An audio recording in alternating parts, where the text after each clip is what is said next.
ठीक चलो बना ले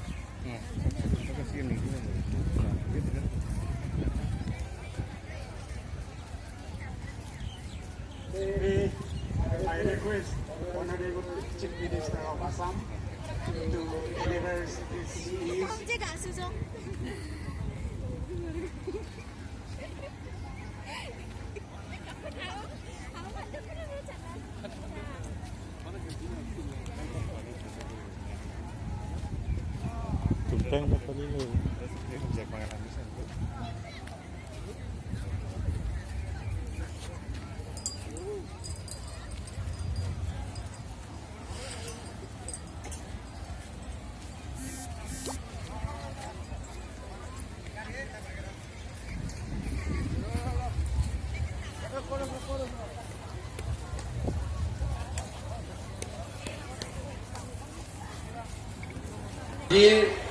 আমাৰ এই কাৰ্বি লামেটামেৰ অধিৱেশনত আমাৰ মাজত উপস্থিত থকা কাৰ্বি লামেটামেৰ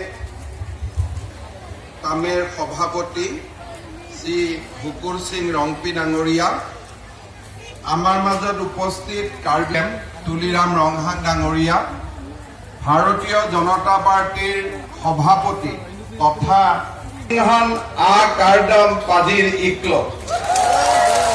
প্ৰথমতে আপোনালোকক সকলোকে এই সাহিত্যৰ উৎসৱৰ অভিনন্দন জনালো।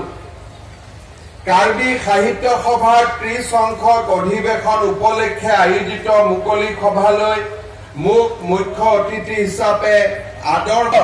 সেয়েহে আজি আদিম অসমীয়া, প্ৰাচীন অসমীয়া কাৰ্বিসকল বৰ্তমান অসমীয়াৰ চিৰ নমস্য আৰু এই কাৰ্বিসকলৰ প্ৰতি আমি অসমীয়া জাতি চিৰ কৃতজ্ঞ।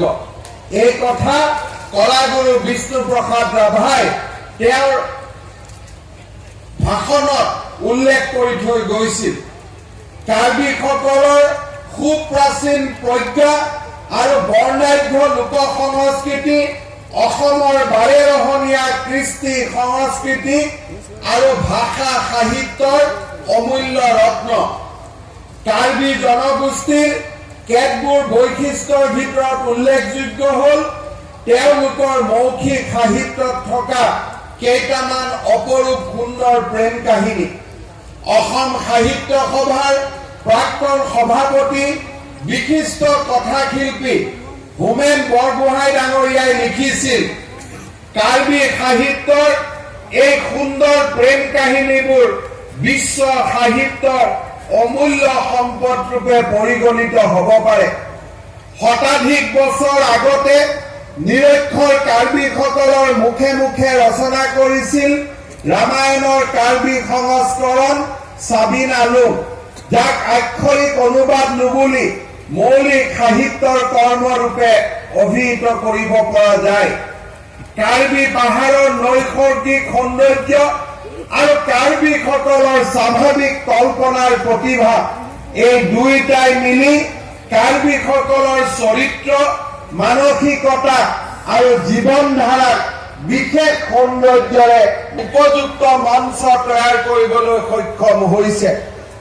জাতীয় অনুষ্ঠানৰ প্ৰতিষ্ঠানত মুখ্য ভূমিকা লোৱা পুৰুধা ব্যক্তিসকল ক্ৰমে লংকাম তেৰণ, ৰংবং তেৰণ, ধনীৰাম লংপি, জয় সিং দলৈ, ছাৰ ৰম্পি